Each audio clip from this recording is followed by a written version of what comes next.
Math is a class that causes many students to fear or dread school. In most of our current school systems, math is taught through lectures. The desks are in neat rows, there are no students talking, and there is no critical thinking occurring. This is the math environment that I grew up in.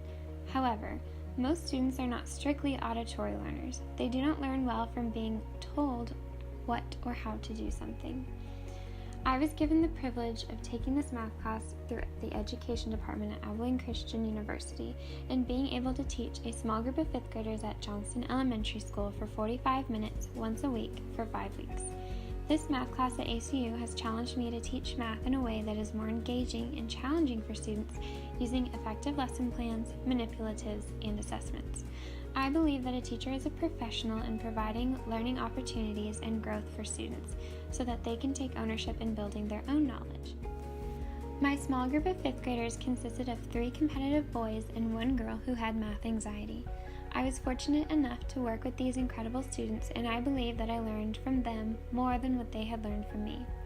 With the 3 competitive boys, I was able to see Vygotsky's socio-cultural theory as the boys pushed each other to learn the material being taught. I used many games in my lessons because the boys liked the challenge and were able to learn best from each other.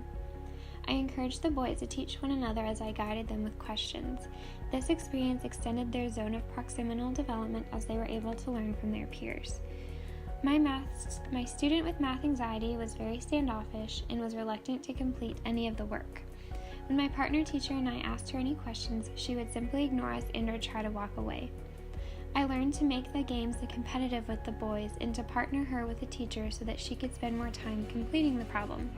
After the boys finished the problems, I asked them questions to deepen their understanding of the material.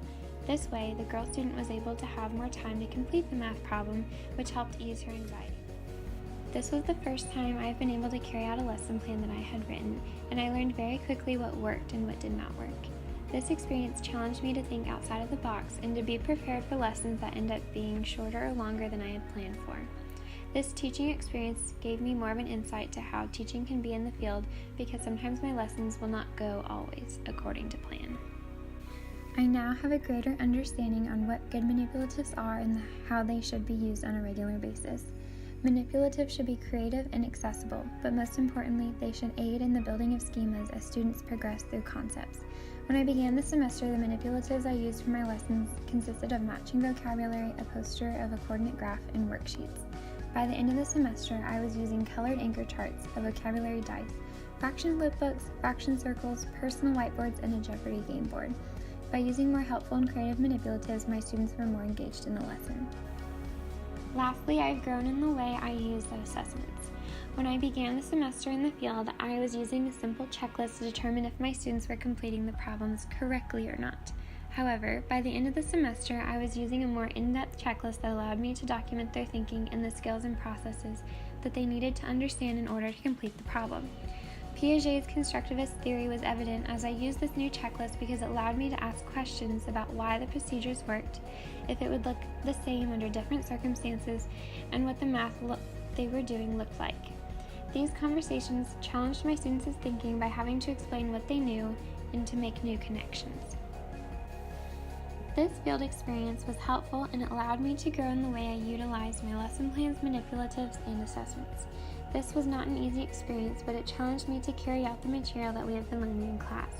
Understanding math to be a second language challenged me to recognize the importance of taking time to learn and review the vocabulary of the material.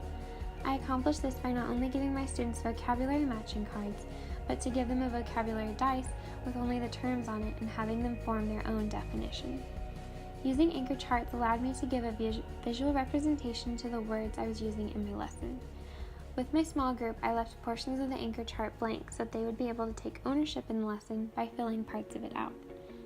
Most importantly, I learned that it takes time and practice for students to be able to understand material. I believe that education is the most powerful tool available. Through education, I can equip my students to be successful in the classroom and in life.